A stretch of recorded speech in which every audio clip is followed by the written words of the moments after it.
Tahimik itong Magnolia Chicken Templados pero ang balita ay isa sila doon sa dalawang teams na interesado na makuha ang serbisyo nitong si Mikey Williams.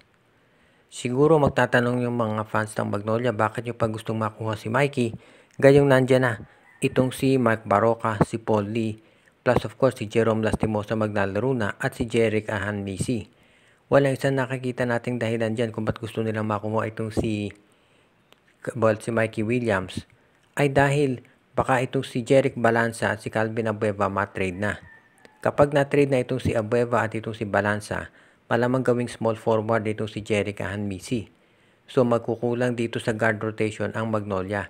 Kaya dyan nila gustong ipasok itong si Mikey Williams. So magiging rotation dyan, Paul Lee, Mark Baroka, Jerome Lastimosa at Mikey Williams doon sa backcourt ng Magnolia. Si Jerick Ahanmisi gagawin nilang small forward. Kaya yan ang nakikita kong dahilan kung ba't interesado Magnolia na makuha ang nasabing player. Kung sakali nga na mapunta sa lineup nila itong si Mikey Williams, alam natin na medyo may risk syempre dito sa pagkuha kay Mikey.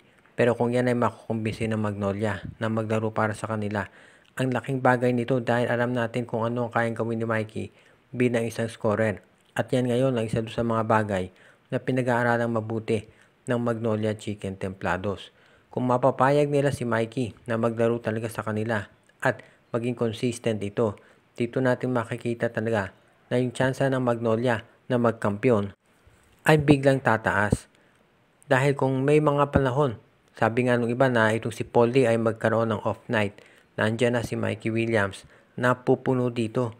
Kaya mahihirapan lalo yung mga ibang teams na gwardiyahan ng Magnolia dahil kung nandyan si Xavier Lucero at Ian Sangalang na nag-ooperate sa loob at itong si Mikey naghihintay lamang ng pasa sa labas. Naba syempre, paano mo gugwardyan si Lucero? Pag na-double team yan, pasa kay Mikey, 3 points. At yan ang dahilan kung bakit itong Magnolia Chicken Templados ay willing na makipag-trade. At syempre, dahil ang tagal nang hindi naglalaro ni Mikey Williams, bumaba na ang trade value nito. Kaya pwedeng-pwede na siyang makuha nitong Magnolia Chicken Templados. If ever mangyari nga na makuha nila itong si Mikey Williams, pwedeng kapalit yan kahit si Jed Mendoza at isang first round draft pick lang po pwede na siguro. O kaya si Joseph Periobo o Russell Escoto, papayag na TNT dyan. Basta ma-unload nila si Mikey. Kaya kung ikaw Magnolia, dapat samantalahin mo na yung pagkakataong ito na kunin si Mikey Williams. Siyempre, mataas daw hinihinging salary nito si Mikey ayon doon sa mga reports. Pero never naman yan na naging problema dito sa SMC. Dahil kayang-kaya nilang magpaandar ng budget kung gustuhin naman talaga nila. Alam nga natin na itong si Maverick Ahanmisi at Jeron Ting kaya umalis sa Converge dahil hindi kayang ibigay o ayaw ibigay ng Converge yung gusto nila salary. Pero binigay ng SMC kaya hindi yan magiging problema talaga. Kaya ngayon itong pag-aaralang mabuti ng management kung paano sila makakagawa ng isang trade dito sa Converge FiberXS para makuha itong si Mikey Williams. Kung may risk man dito kay Mikey, at least malaki yung potential na payoff at yan ang dahilan kung bakit siya gustong makuha ngayon ng Magnolia Chicken Templados.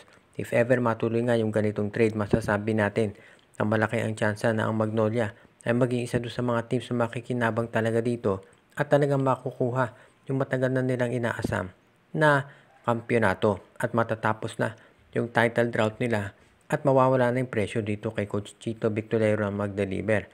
Ang importante lang, siguraduhin nila na pumirma dito si Mikey sa isang long-term contract para naman magkaroon din ng security ito Magnolia.